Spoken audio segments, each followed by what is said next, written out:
The man whose story we're going to talk about today enlisted in the Army with his older brother.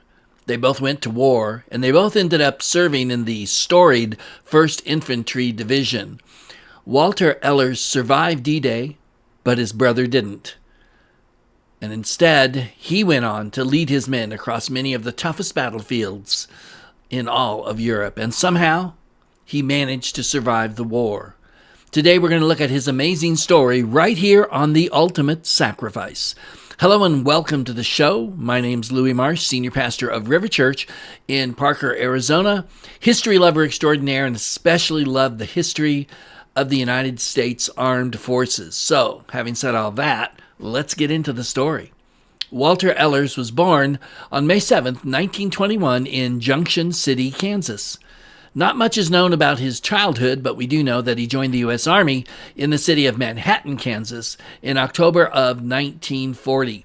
He and his older brother Roland served in the same unit, like I said, and participated in the fighting in North Africa and Sicily. By D-Day, June 6, 1944, Ehlers was a staff sergeant and squad leader in the 18th Infantry Regiment, 1st Infantry Division. His squad, part of the invasion's second wave, waited offshore in a landing craft while the first wave of soldiers landed. When the first wave became pinned down on the beach, his unit was transferred to a Higgins boat and sent forward early to assist them. They fought their way off the beach, and by June 9th, they were near the town of Goville, about 8 miles inland. It wasn't until July 14th, more than a month after D-Day, that Ehlers learned that his brother Roland had died on Omaha Beach when his landing craft was struck by a mortar shell.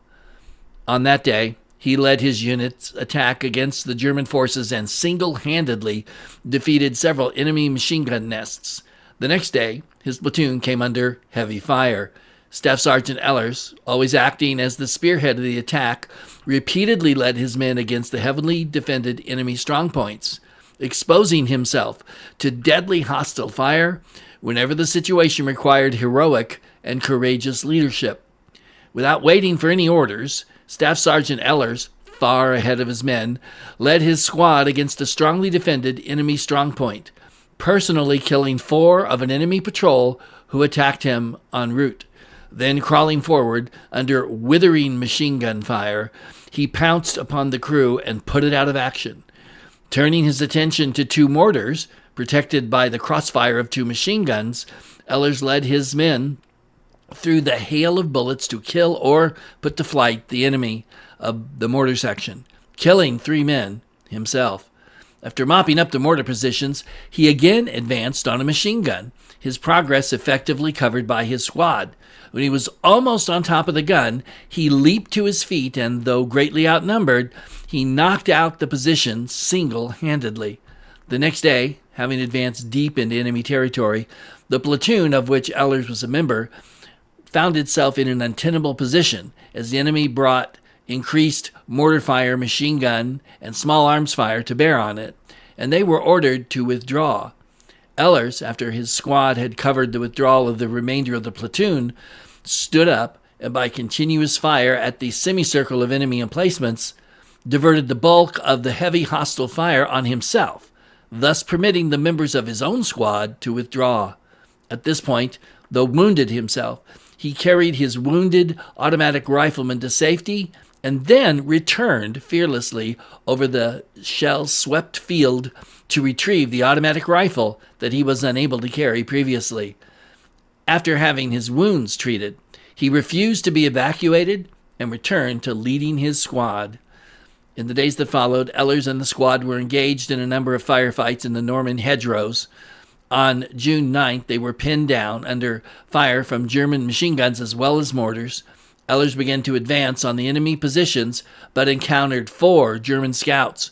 He single-handedly killed them all, then destroyed the machine gun nest and the 8 Germans who were manning it. He went on to disable another machine gun nest that day. The next day, Ehlers and his squad again were surrounded by the enemy, and Ehlers and one of his men covered the rest of the squad's withdrawal until both were shot by a sniper. Although he was wounded himself, Ehlers killed the sniper and then carried his wounded comrade to safety. Ehlers rejoined his unit after he had recovered and fought through the rest of the Normandy campaign. He was wounded twice in the fall of 1944 from aerial bombardment near Falaise and from a mortar in the dreaded and truly horrible Hurtgen Forest campaign in November of 1944. He was on his way to rejoin his unit again when he read in Stars and Stripes magazine that the Army had decided to award him the Congressional Medal of Honor for what he had done in June in Normandy. He was awarded the Medal of Honor 5 months later on December 11th, 1944.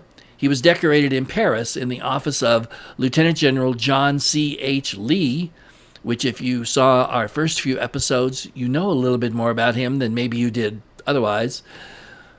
He was the Communications Zone Commander. By this time, Ehlers had received a battlefield commission to second lieutenant. As part of the promotion, he was given a 30-day leave, which meant that he was home in Kansas during the Battle of the Bulge. In the spring of 1945, Ehlers led his platoon across the Rhine at Remagen and was wounded again in April when a new GI accidentally discharged his rifle, hitting Ehlers in the leg and hip. For years after the war, Ehlers rarely talked about these accomplishments. Not until word got around that it was his Medal of Honor's heroics that were getting him all these invitations to every single presidential inauguration since Dwight D. Eisenhower's. That is true. All Medal of Honor winners are invited to come to every president's inauguration. He never bragged about it at all, his wife said of her husband's wartime heroics, adding he simply told people who commented on his Medal of Honor, quote, "I wear it for all those who didn't come home," unquote. And that included his older brother, Roland. He would always tell you his brother, who was killed on D-Day, was his hero, she said. After returning home to Kansas, Ehlers moved to California and worked as a counselor for the Veterans Administration and later as a security guard at Disneyland. In 1955, he appeared in the film The Long Gray Line that starred Tyrone Power. While he was in California, though, something really good happened. He met and married Dorothy Decker. They had 3 children and 11 grandchildren. Ehlers died on February 20th, 2014 in Long Beach, California, and is buried at the Riverside National Cemetery in Riverside, California. His Medal of Honor is on display at the National World War II Museum in New Orleans, Louisiana. What a man. What a man. What aggressive leadership he showed. What incredible bravery. And in the end, he managed to come home, survive the war, and live a great life.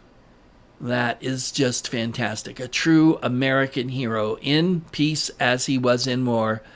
Humble, and that's the way we all should be. I hope this moved you today, and I hope to see you right back here next week. If you enjoyed this, please subscribe to the channel if you haven't, and please give us a thumbs up. That's a like if you enjoyed the show, because we need both of those real bad to help get this new channel established, and I'd appreciate any help you could give.